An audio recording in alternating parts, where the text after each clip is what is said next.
आप देख रहे हैं श्री हरि कृपा आश्रम चैनल।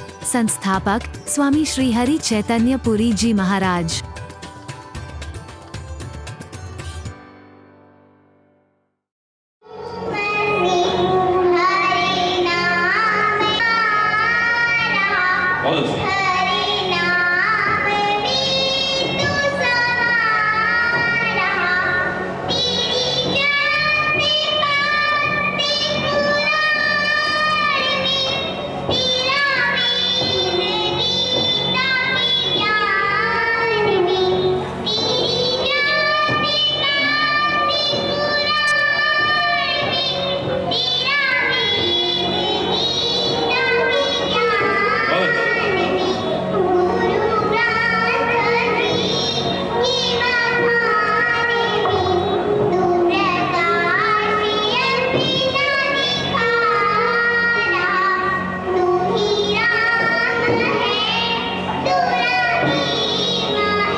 सर्वे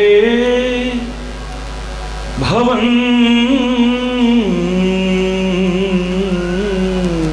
सुखिनः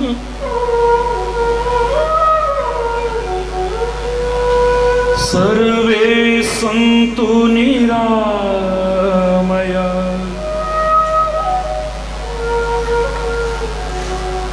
सर्वे भद्राणि पश्यन्तु मा कश्चित् दुःख भार भवे मा कश्चित् दुःख भार भवे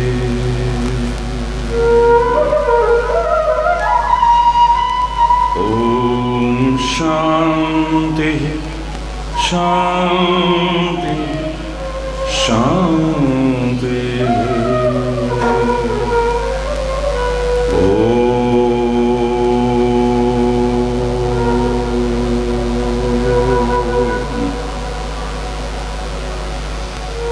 त्वमेव माताश्च पिता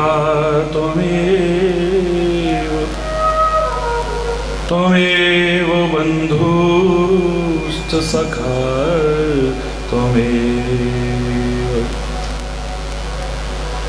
त्वमेव विद्या द्रविणं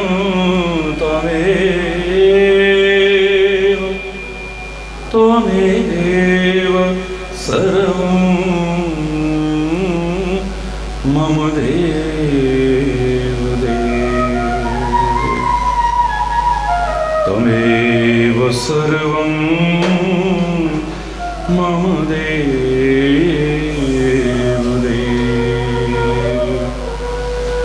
ॐ शान्ति शान्ति शान्ति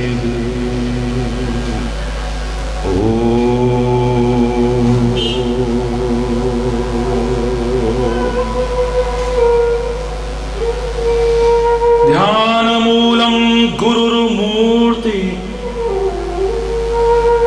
पूजामूलं गुरुपदम् मन्त्रमूलं गुरुर्वाक्यम् मोक्षमूलं गुरुकृपा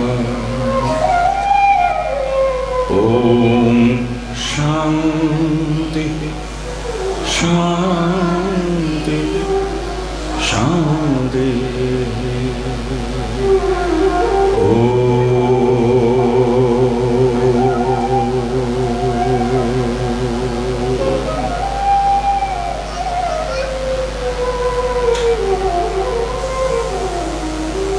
हरि बोल हरि बोल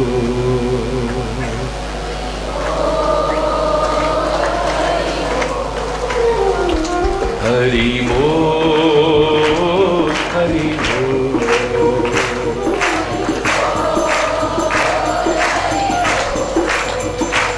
हरि बोल हरि बोल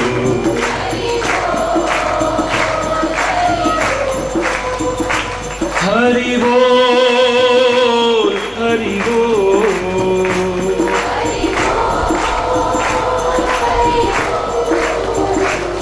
हरि बोल हरि बोल हरि बोल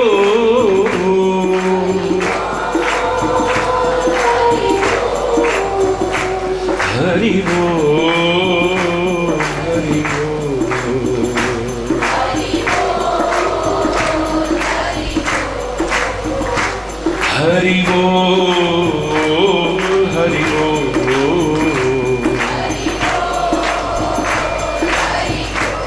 हरि बोल हरि बोल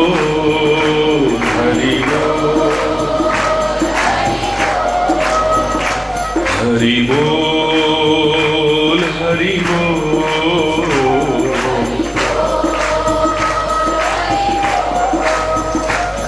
हरि बोल हरि बोल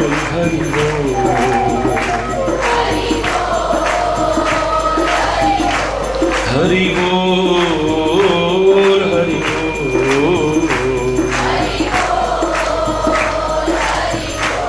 हरि बोल हरि बोल हरि बोल हरि बोल हरि बोल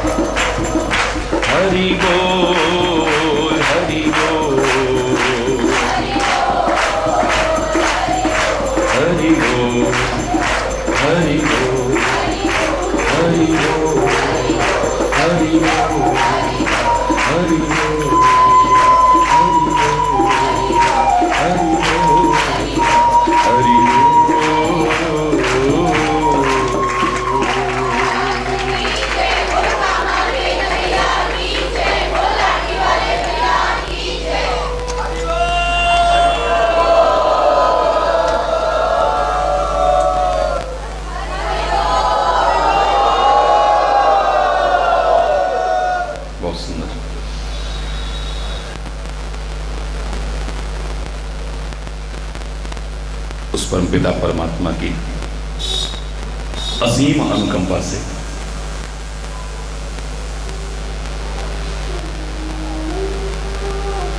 ये परम सौभाग्यशाली क्षण हम सबको मिल रहे हैं।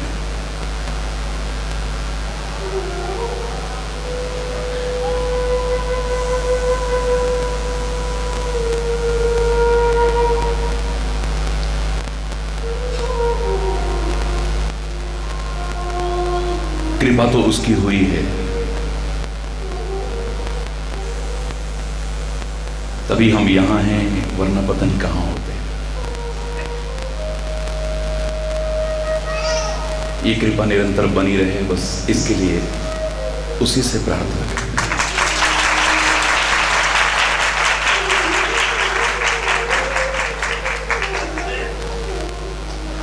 विकार हैं हमारे अंदर, बुराइयां हैं हमारे अंदर, दोष हैं हमारे अंदर, कमियां हैं हमारे अंदर, गलतियां हैं हमारे जीवन में, पर कई बार नजर नहीं आती।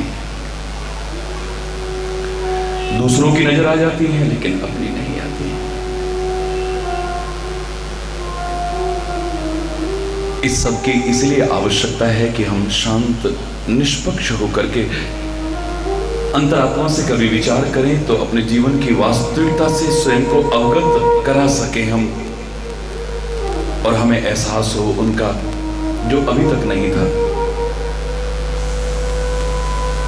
अपना प्रयास करते हुए उससे प्रार्थना करें और उन विकारों से, दोषों से, कमियों से, गलतियों से मुक्त हो सकें। प्रार्थना करनी है।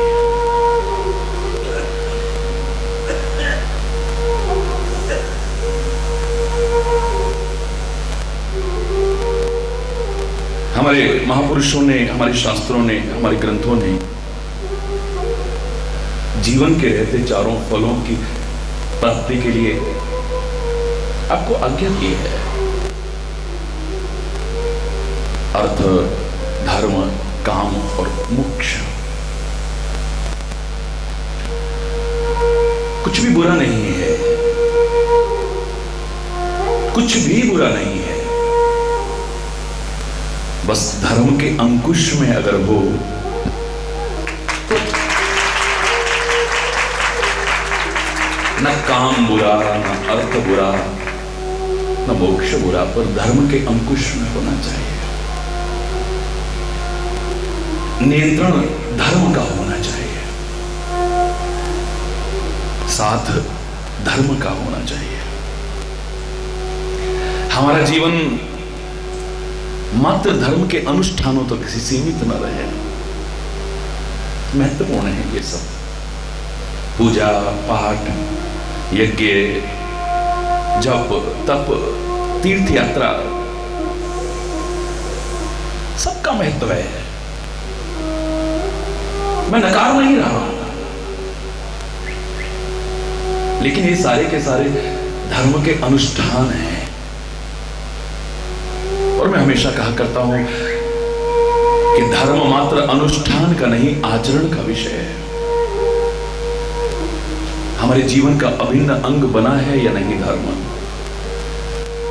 हमारे जीवन के हर क्रियाकलाप में उतरा है या नहीं धर्म?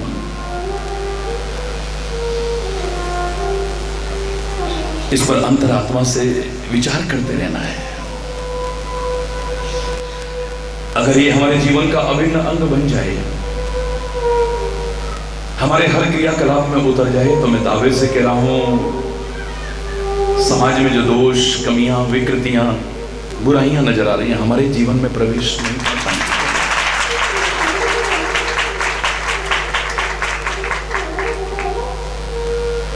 बाकी तो हमारे मनुष्यों ने कहा था कि इस मानव में और पशु में और तो सब चीज एक जैसी है, एक धर्म ही तो विशेष है। अगर वो धर्म भी जीवन में न रहा, जीवन के कुरुक्षेत्र को धर्म क्षेत्र न बनाया, तो फिर नहीं बच पाएंगे इन बुराइयों और विकृतियों से।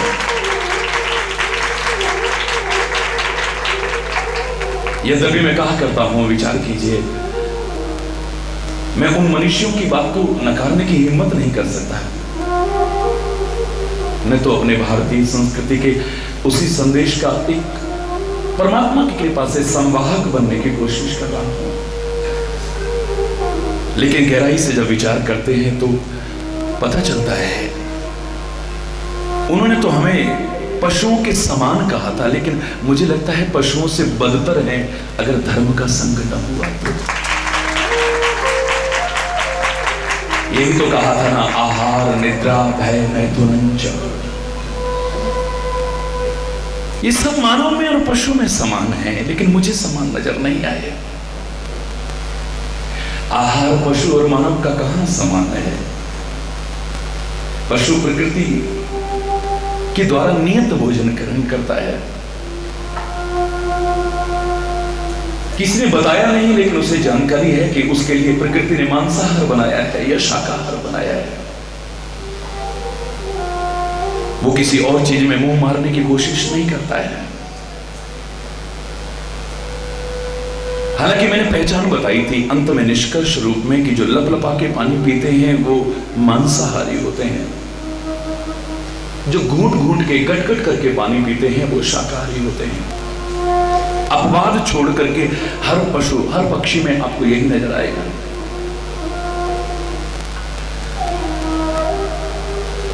शेर के सामने कितने अच्छे पकवान रखे जाएं वो नहीं मारेगा।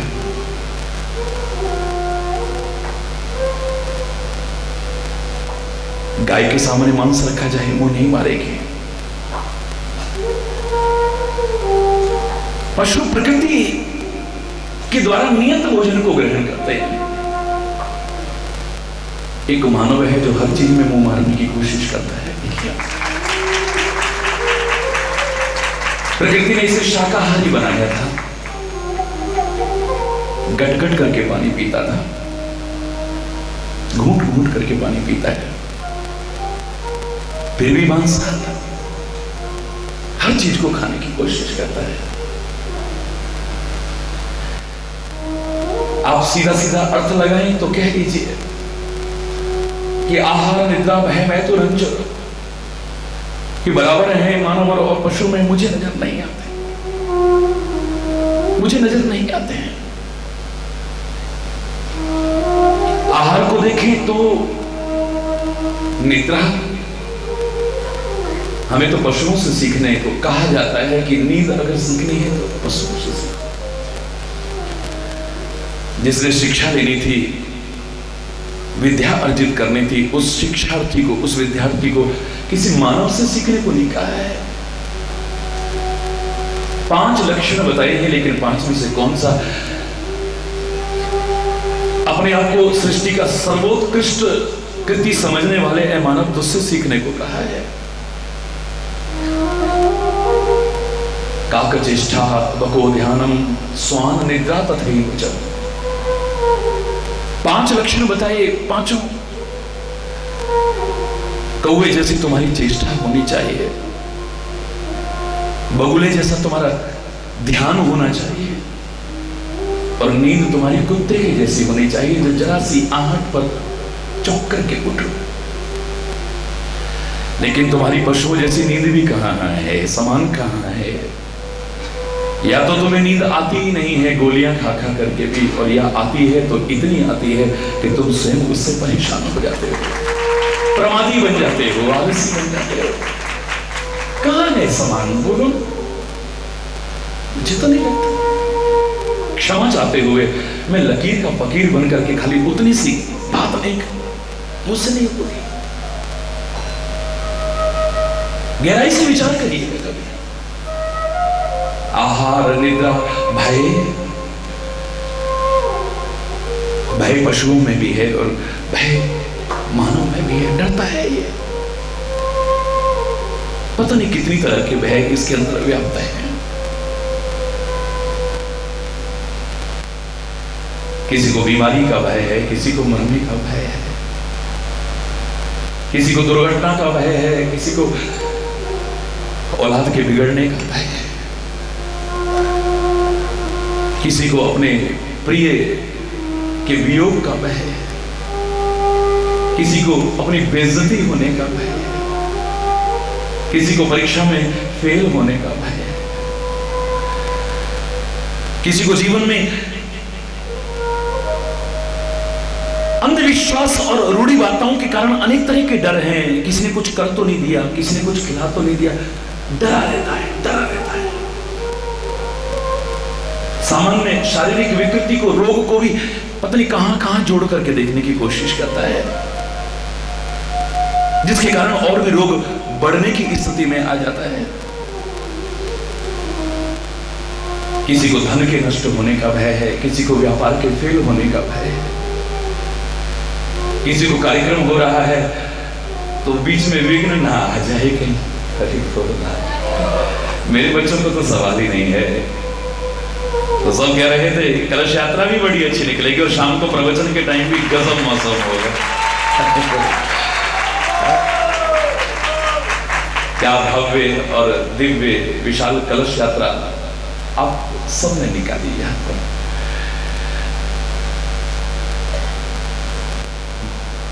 पूरे कामा और क्षेत्र के लोगों ने कितना प्यार और उत्साह दिखाया है आप लोगों के साथ साथ।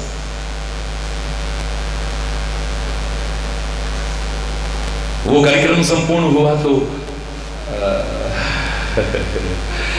को मूसलाधार बरस भी लिया। ये तो हर कार्यक्रम में आप देखते हो, क्योंकि मुझे लगता है जहां प्रभु चर्चा हो वहां पर कोई भी देवी देवता न पहुंचे, ऐसा कैसे हो सकता है।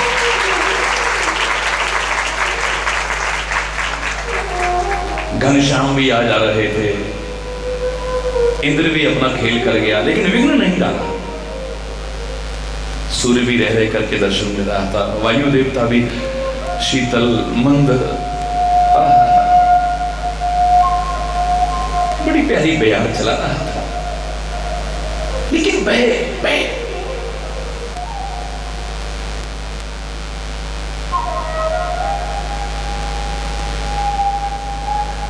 भर्तरी ने भी कहा था ना, बहुत तरह के भय बताए, भोगे रोग भयम कुले क्षुति भयम वित्ते नृपाला भय।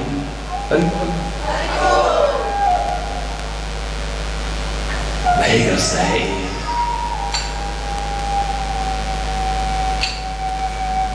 उनको भी भय लगता है। लेकिन आप देखिए दूसरों को भयभीत कराने की कोशिश नहीं करते हैं वो। इनमें समान कहां है? एक खुद तो भयभीत होता ही है और दूसरों को भी भय दिखाने की कोशिश करता है, उनको भी भयभीत कराने की कोशिश करता है।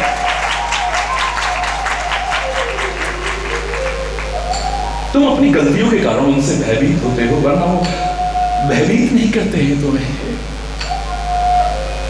चाहे वो सिंह भी क्यों ना हो। हरे बहुत गहराई से विचार करिएगा। आहार निद्रा भय, इस पर विस्तार से मैंने 15 दिन प्रवचन किया था। हर पहलू पर गहराई से विश्लेषण करते हुए उसकी कृपा से।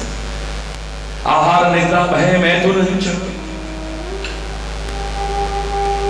कहां है? भोग विलास भी समान आप में है। पशुओं का भोग विलास खाली संतान उत्पन्न करने तक सीमित रहता है, और वो भी एक मौसम विशेष। क्षमा चाहते हुए इसकी चर्चा करूंगा मैं।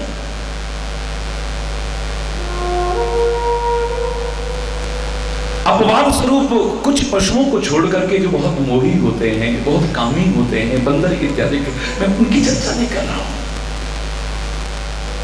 वरना आप देखेंगे कि हमेशा उन्हें भोग विलास में प्रवृत्त नहीं देखेंगे हम। विशेष एक समय आता है और उसमें भी बस जब उन्हें एहसास हो जाता है प्रकृति प्रदत्त कि गर्भ धारण हो गया है, तो उसके बाद उन्हें भोग में नहीं देखेंगे, आप मैथुन में नहीं देखेंगे। किसी भी पशु पक्षी को देखना, एक मानव है जो न सुबह देखता है, न दोपहर देखता है, न रात देखता है, न कोई काल देखता है, न ऋतु देखता है, हर समय भोग में ही प्रवृत्त रहता है, विषय और विलासताओं में ही फंसा हुआ है। समान है, सूक्ष्म ही सही, लेकिन इतना सुनने के बाद बताइए ना कि आपको ये समान नजर आ रहा है? सच बोलो ना।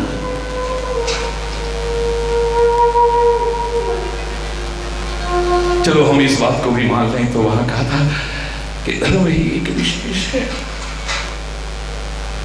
अब वाद स्वरूप अगर देखें तो मैं कह रहा हूं आज के मानव पर तो क्या कागभूषुंडी पर गर्व होता है, गरुड़ पर गर्व होता है, महाराणा प्रताप के घोड़े उस चेतक पर, हमें तो वानर रूपधारी उस हनुमान पर गर्व होता है जो जितेंद्रिय है, वानर के शरीर में होकर के भी।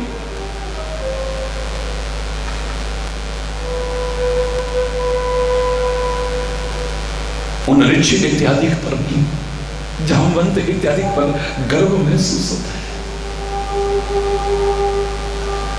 हम मानव होकर के भी क्या जीवन जी रहे हैं, सोचो जरा।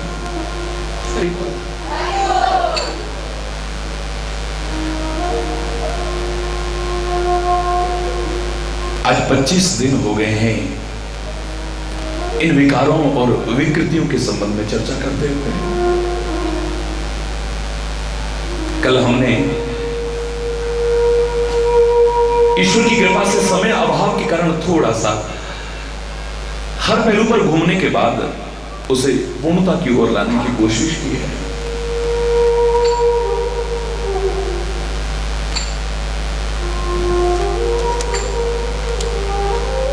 मोह न अंध कीन के मोह ने किस किस को अंधा नहीं कर दिया है। ये सारे विकार और विकृतियां जो मानी गई हैं, मैं दावे से कह रहा हूं अगर इनको सही दिशा दे दी जाए तो ये जीवन का कल्याण करने वाली बन सकती है। चालाकी अच्छी नहीं है, लेकिन अगर हो केवट जैसी तो हरि बोल। ममता अच्छी नहीं है, लेकिन वानरों ने जैसे भगवान श्री राम के वृक्ष के नीचे बैठे, श्री राम के वृक्ष के ऊपर बैठ करके श्री राम के सिर पर अपनी पूंछ को हिला रहे थे। लोगों ने असभ्य और धृष्ट समझा था, लेकिन विचार करने वालों ने कहा कभी की ममता पूंछ में, इसकी तो सारी ममता इस पूंछ में है, और तुमने तो अपनी ममता को पता नहीं कहां कहां कहां कहां बांट रखा है। इन्होंने तो सारी ममता अपने परमात्मा पर ही उंडेल दी है। हरि बोल, हरि बोल, हरि बोल।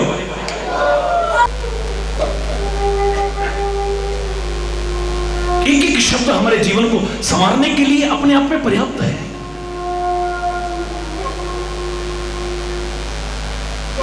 हम सीधे सीधे इन चौपाइयों का और इन विषय का अगर अर्थ करेंगे तो हमारे सामने एक ही बात आएगी कि सारे के सारे ऐसे हैं जो इन विकृतियों में डूब गए हैं। लेकिन एक बार हरि चैतन्य के नजर से इसे देखने की कोशिश करो, हरि चैतन्य के नजरिए से देखने की कोशिश करो तो एक प्रश्नवाचक चिन्ह लगा लोगे कि कौन है जिसे मोह ने अंधा नहीं किया है, कौन है जिसके हृदय को क्रोध की आग ने नहीं जलाया है, कौन है जिस पर काम का प्रभाव नहीं पड़ा है, कौन है इन विकारों। बस उसे ढूंढ करके अपना आदर्श बना करके तुम भी इन विकारों से दूर हो सकते हो। कल हमने जो चर्चा की थी, मोह न अंध कीन कही, किसको नहीं किया है? यहां हमने प्रश्नवाचक चिन्ह लगाना है, सीधा सीधा अर्थ नहीं करना है कि सारे के सारे काम अंध, ये सबके सब मोही हो जाते हैं, मुंह में अंधे हो जाते हैं। नहीं, बिल्कुल ठीक उसी तरह से जैसे मानस का वो प्रसंग बताता है, काहि न पावक जारि सके, काह न पावक जार सके, का न समुद्र समाये, का न करे अबला प्रबल, के ही जग काल न खाए। हरि बोल, के ही जग काल न खाए। अगर सीधा सीधा अर्थ करेंगे तो क्या नजर आएगा हमको?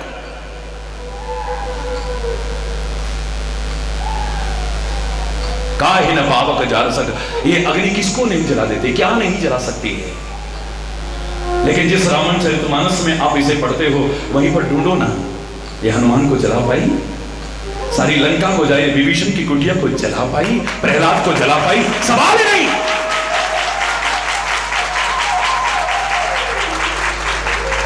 तो इस दोहे का अर्थ क्या हुआ? हमें प्रश्नवाचक चिन्ह लगाना है। काल न भावक जाल सके। हमें अधूरा अर्थ नहीं करना है कि अग्नि क्या नहीं जला सकती है, हमें क्या है, क्या नहीं जला सकती है, ये सोचना है। कहा ना समुद्र समाये, समुद्र सबको अपने में समेट लेता है, लेकिन जो तिनके की तरह हल्के हो गए हैं, सागर अपने में डुबोने की हिम्मत नहीं कर सकता है। जिन्होंने पाप की गठरी अपने सिर से उतार दी है। एक छोटा सा आलपिन भी नहीं तैर सकता था सागर में, लेकिन जिसने संग ले लिया है नाव का, संग ले लिया है जहाज का, संग ले लिया है लकड़ी का, काठ का, वो पिन तो क्या, बहुत बड़ी लोहे की शिलाएं भी हों वो भी पार हो जाती है। समुद्र नहीं डुबो सकता है। कितने वानर चले, किसको डुबोया सागर ने? ये सागर भी राह दे देगा अगर तुम सत्य संकल्प लेकर के चलते हो।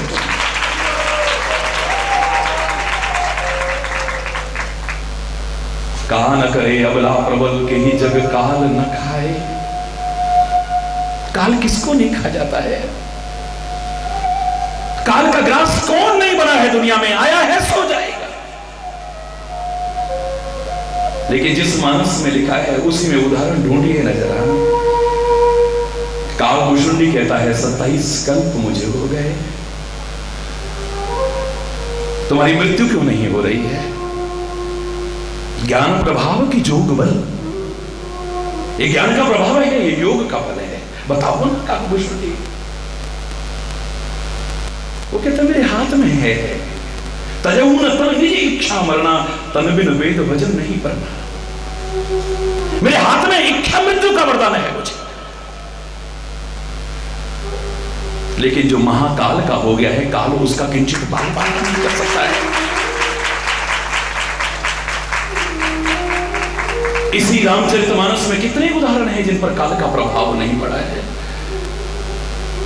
विभीषण, हनुमान, अजर अमर गुण निधि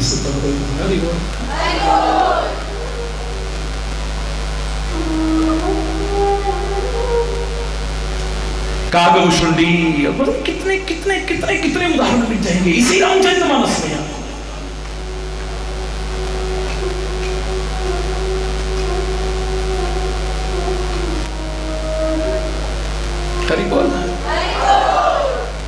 जैसे वहां हमने प्रश्नवाचक चिन्ह लगाया है, ऐसे यहां पर भी प्रश्नवाचक चिन्ह लगाना है।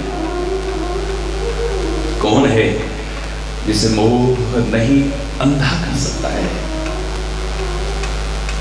अरे मोह तो नहीं, महामोह भी क्यों ना हो। गुरु पूर्णिमा के अवसर पर यही कहूंगा, महामोह तम पुंज जहां सुवचन रवि कर निकल। उस सदगुरु के वचनों को सुना किसने?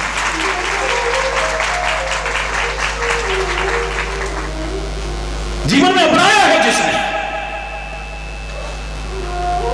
मोह नहीं, महामोह।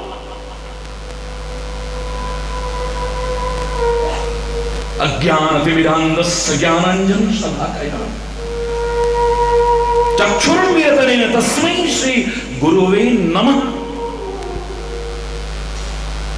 मैं किन गुरुदेव के चरणों में प्रणाम करता हूं? अज्ञान रूपी अंधकार से जो अंधे हो चुके हैं नेत्र, ज्ञान के अंजन की शलाका लगा करके हमारी आंखों को खोल करके रख दे, जो उसके उनके चरणों में प्रणाम करता हूं।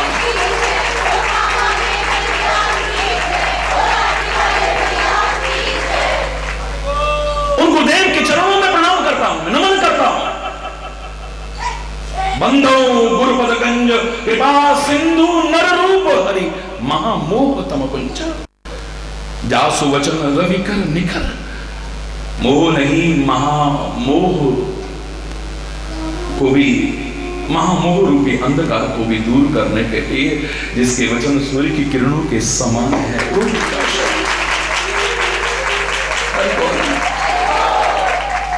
मोह न अंध कीन केही केही, केही जग काम न चाव न जे।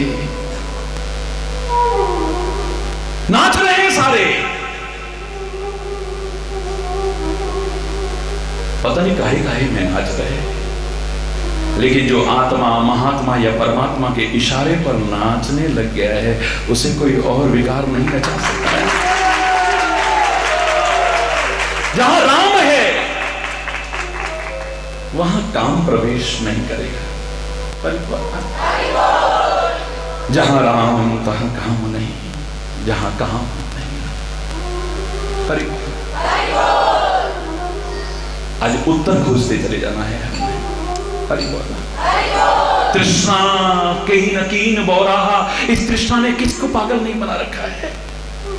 कल मैंने आपसे कहा वयमेव जीर्ण तृष्णा, हम जीर्ण जीर्ण हो गए, लेकिन हमारी तृष्णाएं जीर्ण नहीं हो रही है, लिप्साएं खत्म नहीं हो रही है। अगर एक पंक्ति में सुनना चाहो उस परमात्मा का जो कृष्णा का हो गया है, तृष्णा क्या प्रभाव डालेगी।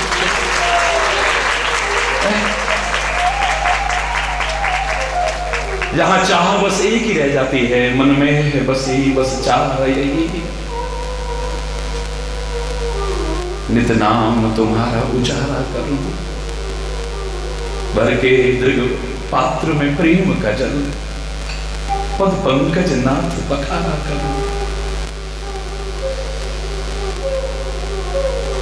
इन आंखों में स्नेह का जल भर करके आपके चरण कमलों को पखारूं। ये आंखें बस आपके अलावा कुछ देखना ना चाहें, ये कान आपके अलावा कुछ और सुनना ना चाहें, ये वाणी आपके यश गायन के अलावा कुछ बोलना ना चाहे, ये मन मस्तिष्क कुछ और विचार ही ना करना चाहे। ये चरण जहां चल करके जाएं, इतना दिव्य जीवन हो कि वहां एक तीर्थ बन जाए। ये हाथ सेवा और अपने कर्तव्य पालन के अलावा और कुछ न करना चाहिए।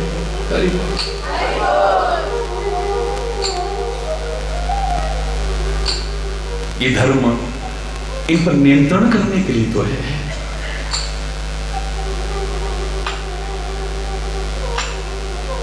हम किस धर्म को मानते हैं, धर्म तो एक ही है, लेकिन ये इतना महत्वपूर्ण है, लेकिन हम सच्चे धार्मिक बने हैं या नहीं।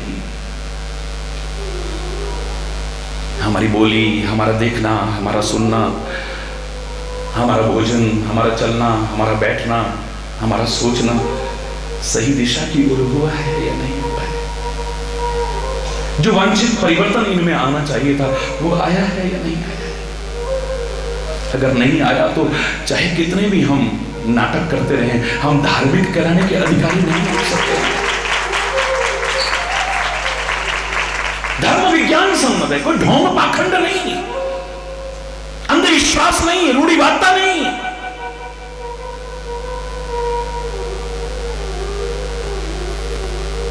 और याद रखना, धर्म को कभी दूर भी मत करना और इस धर्म की रक्षा करना, स्वधर्म की भी, राष्ट्र धर्म की भी, समाज धर्म की भी और सनातन धर्म की भी।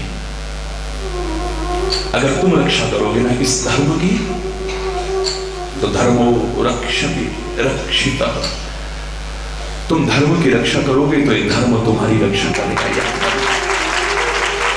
वरना एक दिन रोने और पछताने के अलावा, ग्लानि और शर्मिंदगी के अलावा कुछ भी हमारे हाथ में शेष नहीं रहेगा। दुख और कष्टों की गर्त में गिरते चले जाएंगे। तृष्णा कीन कीन बोराहा, कहीं कर हृदय क्रोध नहीं था। क्रोध की आग ने किसके हृदय को नहीं जलाया, यानी सबके हृदय को जलाया। मैं ये अर्थ नहीं करूंगा, हमें तो प्रश्नवाचक चिन्ह लगा करके ढूंढना है। मैं कह रहा हूं जब काम नहीं रहेगा, मोह नहीं रहेगा, अच्छे संग के कारण, क्योंकि यही तो एक क्रम है, संग से ही मोह उत्पन्न होता है, मोह से ही काम उत्पन्न होता है, काम से ही क्रोध उत्पन्न होता है, क्रोध से ही बुद्धि विभ्रम उत्पन्न होता है। लेकिन जहां सत्संग होगा, मोह नहीं अनुराग होगा, जहां काम नहीं राम होगा, जहां क्रोध नहीं बोध होगा, वहां पर क्या, एक प्यारी सी मुस्कुराहट होगी, प्यारी सी मुस्कुराहट। न किसी की मुस्कुराहट में विघ्न डालेंगे, न अपनी मुस्कुराहट को खोने की कोशिश करेंगे। बड़ा प्यारा जीवन होगा, हर ओर मुस्कुराता हंसता खेलता जीवन होगा। हर ओर देखो, आजमा के देखो। मुस्कुराहट को अगर खोगे किसी भी विकृति के कारण, तो फिर तो ये आग आपको जला सकती है। लेकिन अगर इसे बरकरार रखा, मैं दावे से कह रहा हूं, क्रोध की आग नहीं जला पाएगी, हमारे हृदय को नहीं जला पाएगी। तापस सूर कवि कोविद गुण आगार, के लोभ विडंबना कीन न ए संसार। बड़ा प्यारा प्रसंग है ये।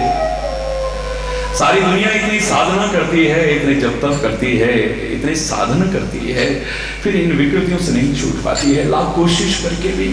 मैं दावे से कह रहा हूं, अगर इस प्रसंग को ध्यान से सुन लोगे, कोई विकार विकृति तुम्हारे अंदर प्रवेश नहीं कर पाए। बड़ा दिव्य जीवन होगा, बड़ा उच्च जीवन होगा, बड़ा महान जीवन होगा, बड़ा सुंदर जीवन। लोग समझे ना समझे, लेकिन आप लाख कोशिश करके जो लोग आनंद से वंचित हैं, वो सहज में प्राप्त कर जाओ। वरना तो ये कहा है कि ज्ञानी, तापस, सूर, कवि, कोविद गुण आधार, गुणों का भंडार, कहीं के लोभ विडंबना कीन ए संसार। इस लालच ने, इस लोभ ने किसका फजीता नहीं किया है इस दुनिया में? सबका फजीता किया होगा। लेकिन लोभ अगर सही दिशा का हो, लालच ही हो तो सही दिशा का हो।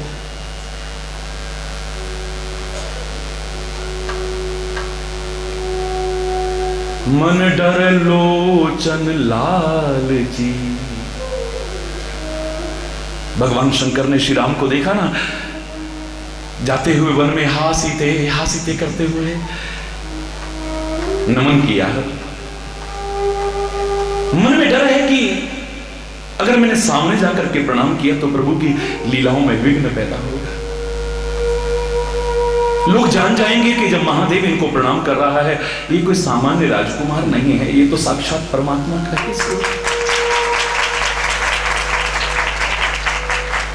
मन डरता है कि कहीं ऐसा ना हो जाए, मुझसे गलती ना हो जाए, इस मस्ती में जाकर के मैं सामने जाकर के कहीं उनके लिपट ना जाऊं, झपट ना जाऊं, उनके चरणों में गिर ना जाऊं।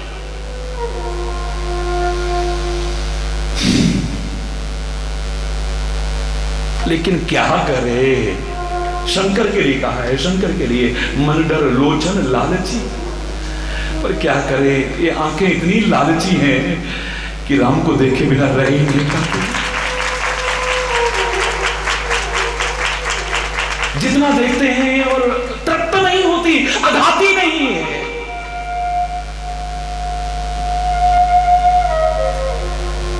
जैसे समुद्र का पेट नहीं भरता है कभी भी, कितनी नदियां आ जाए उससे अघाता नहीं है, तृप्त नहीं है, और आ जाए कोई दिक्कत नहीं, चली जाए, नो प्रॉब्लम। जिनके कान आपका यशो गायन सुनकर के तृप्त नहीं होते हैं, और मिल जाए और मिल जाए और मिल जाए। जो तृप्त हो गए वो तो रसिक भी नहीं है, रस विशेष तेने जाना नहीं, कभी भरे नहीं, तृप्त ना हो, निरंतर भरे निरंतर हो ही ना पूरे।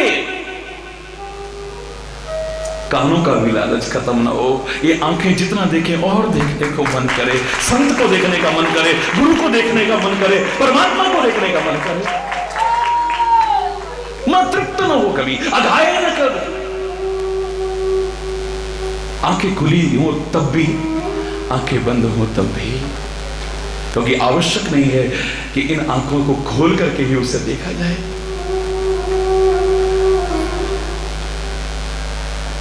इन आंखों से भी देख के अच्छा लगता है, अच्छा लगता है। याद करो, प्रश्नोत्तर कार्यक्रम में एक बार कम से कम 200 मेरे नेत्रहीन बच्चों के मेरे पास पत्र पहुंचे, जिन्हें पढ़कर के मैं बहुत दिन तक अपने आप को संभाल नहीं पाया। आंखों में आंसू निरंतर झरते रहते थे। सारी दुनिया का प्यार, और दूसरी ओर उन अंध विद्यालय के बच्चों ने जब पत्र लिखा कि महाराज जी, हमारे हॉस्टल में आपकी टेलीविजन पर जो आती है प्रवचन की, हमें रोज सुनने को मिलती है। सुनकर के इतने प्यारे लगते हो। क्या कभी वो दिन आएगा कि इन आंखों से आपको देख पाएंगे?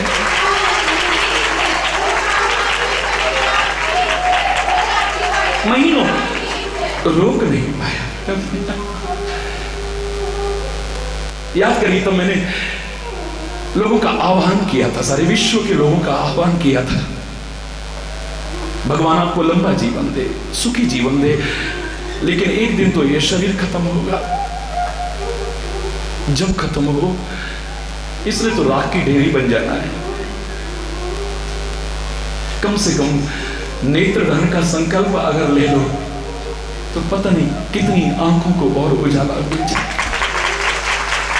जिसे सुनने के बाद में उसी रविवार को 45,000 लोगों ने संकल्प लिया था। 45,000 लोगों ने संकल्प लिया।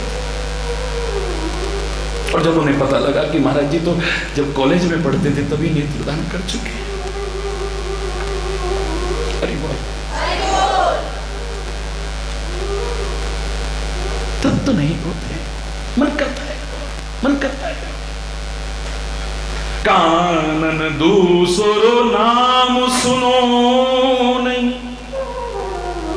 एक ही रंग रंगे मेरो डोर। धोखे हूं दूसरो नाम कढ़े, रसना मुख बांध हलाल बोरो। ठाकुर चित्त की वृत्ति है, हम कैसे हूं टेक तजे नहीं बोरो। ये बाबरी वो अखियां जल जाए, जो सांवर छोड़ निहार। जिन आंखी में सो तब रूप लखो, जिन आंखी में सो तब रूप लखो, इन आंखी में सो अब देखिए क्या, कुछ देखने को और मन नहीं करता है। मनुष्य शत्रुपा सुन रहे हैं तो तुलसी ने क्या लिखा? नहीं अघात शुभनामृत। भगवान की वाणी को सुन करके ये कान तृप्त नहीं है, और सुनने को मिले, और सुनने को मिले, और सुनने को मिले। नेत्र है कि तृप्त नहीं हो रहे।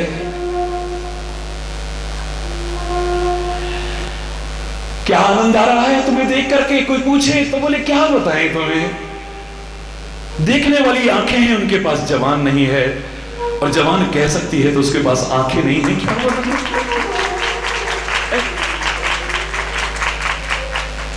उस आनंद को, उस सुख को मेरा मन जान सकता है, मेरा हृदय जान सकता है।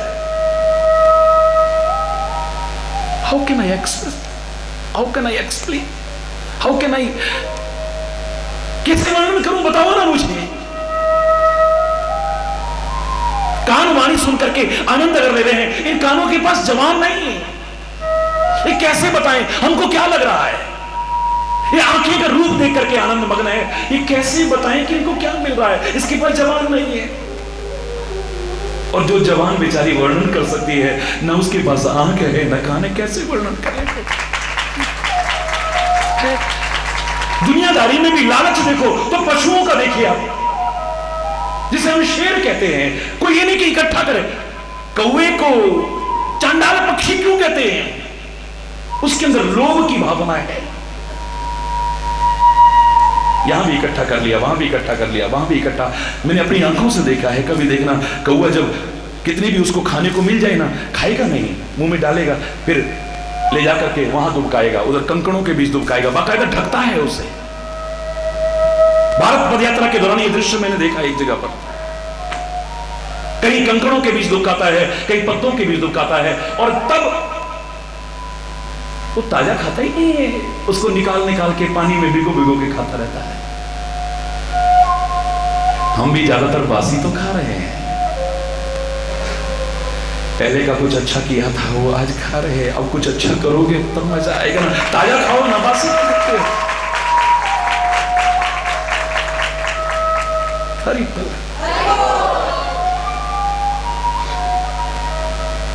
बासी शब्द अगर जोड़ना ही है तो देखो ना कितनी अच्छी जगह जोड़ते हैं, ब्रजवासी, अवधवासी,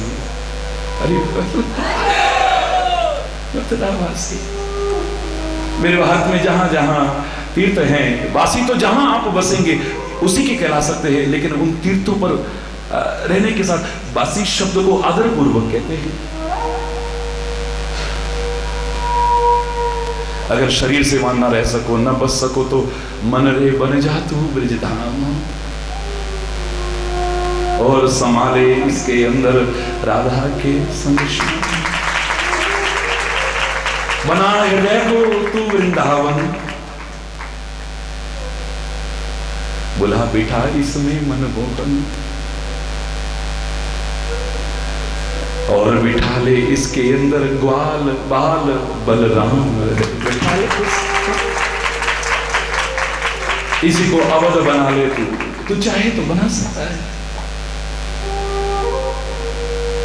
इसी को तू वृंदावन बना सकता है। जिस तीर्थ के प्रति आपकी श्रद्धा है, अपने जीवन को वैसा बना सकते हो। मैंने कहा था रामचरित्र में हरि चैतन्य पुरी को 3 पुरी प्रमुख नजर आई थी, एक लंकापुरी, एक जनकपुरी, एक अवधपुरी। लंकापुरी भोग विलास का, अत्याचार का, अन्याय का, अधर्म का प्रतीक है। जनकपुरी ज्ञान का प्रतीक है, विवेक का प्रतीक है। और अवधपुरी तप और प्रेम का प्रतीक है। मात्र तप नहीं, जहां प्यार होगा उस अवधपुरी में तो क्या, आपके हृदय रूपी अवधपुरी में भी राम का प्राकट्य न हो। जैसे ज्ञान में जनकपुरी में प्रिया और प्रियतम का संयोग कराया था, राम और सिया का मिलाप कराया था, ऐसे ही ज्ञान और विवेक परिपूर्ण जीवन जियो तुम।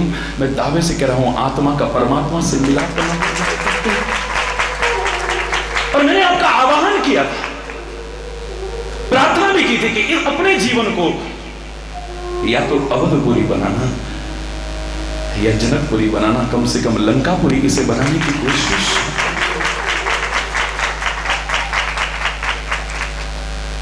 अवध जहां किसी का वध ना हो, वध रहित अवध, हरि मन से, वचन से, कर्म से किसी की हिंसा का भाव ना आए जाए, वो अवध है।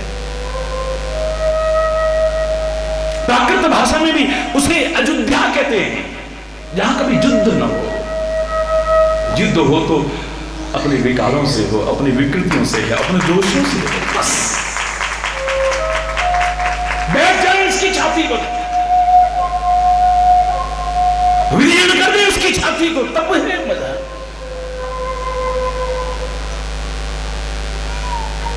कौवा लालची हो सकता है, शेर नहीं। उसके जैसे मांसाहारी तो न बनना, लेकिन लोभ के बारे में अगर देखो तो देखो,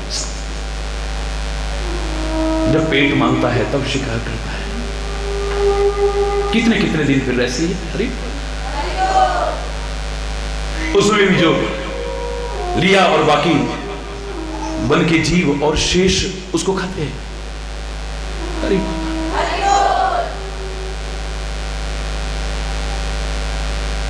वरना तो अगर जहां लोभ आ गया तो फजीता होगा ही होगा, विनाश भी होगा, नुकसान भी होगा, क्योंकि सबसे बुरी बला यही है, सबसे बुरी बला। 3 मित्र, कोई रोजगार नहीं था तो सारा साधन साथ में लेकर के व्यापार की खोज में आगे बढ़े। रास्ते में जंगल पड़ा, एक वृक्ष के नीचे विश्राम करने को मन हुआ, लेकिन देखा गंदगी बहुत है। फावड़ा और कुदाल साथ लेकर के चल रहे थे कि मजदूरी ही मिल जाएगी कम से कम। साफ करना शुरू किया।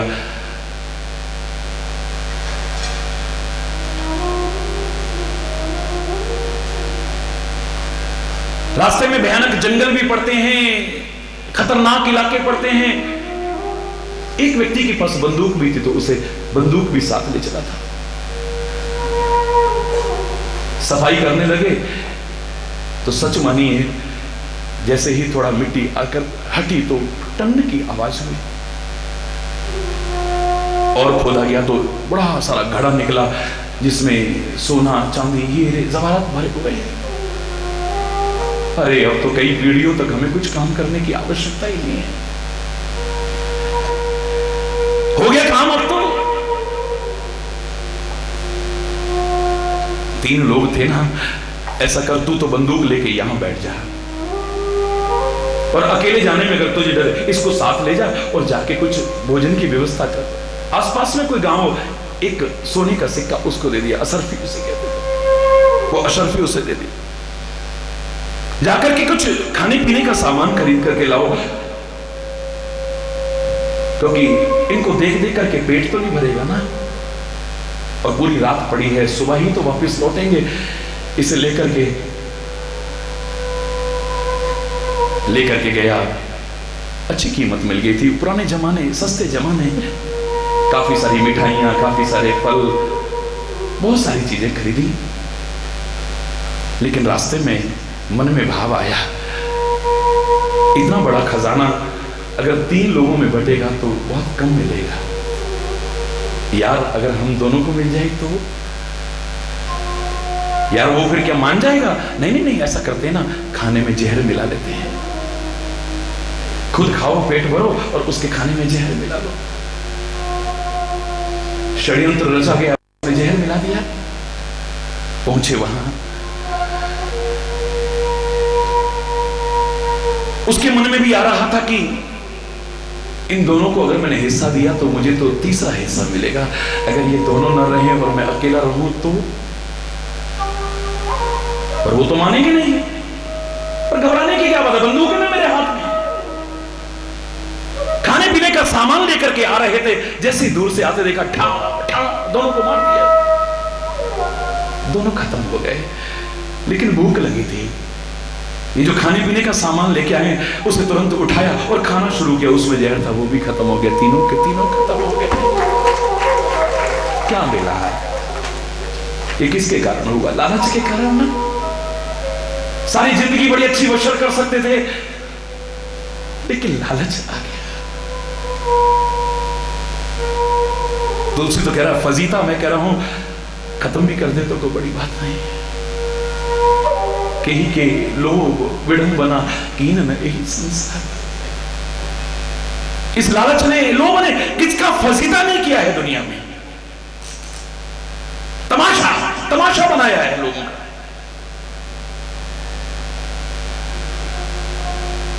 लालच करना करे बिना रह जाए तो मैं कह रहा हूं आपसे, इतना लालच करना कि कभी आपका पेट ना भरे। अच्छाइयों को अपने अंदर ज्यादा से ज्यादा लाने के लिए लालच करो। दिव्यताओं को ज्यादा से ज्यादा अपने में समेटने के लिए लालच करो ना। अच्छाइयों को ज्यादा से ज्यादा अपने जीवन में लाने के लिए लालच। मन ना भरे, अभी ये विशेषता हमारे अंदर और आ जाए, ये विशेषता और आ जाए, ये कला और आ जाए, ये गुण और आ जाए। अरे इसका और समावेश हो जाएगा तो जीवन और अच्छा बन जाएगा। एक एक करके और आए। सिमट सिमट जल भर ही तलावा, जिम सदगुरु सज्जन नहीं आवा। जैसे सिमट करके बड़े बड़े तालाब भी भर जाते हैं जला आकर के, बोले ऐसे ही एक एक करके मन तृप्त हो, अच्छाइयां लाते लाते एक दिन गुणों के भंडार बन जाओ, अच्छाइयों के भंडार बन जाओ, दिव्यताओं के भंडार बन जाओ,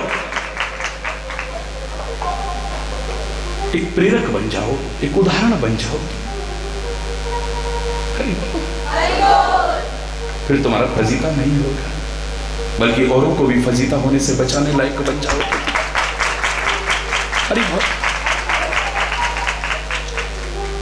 श्रीमद वक्र न कीन केहि, प्रभुतावधिर न काहि, मृगलोक के नैन सर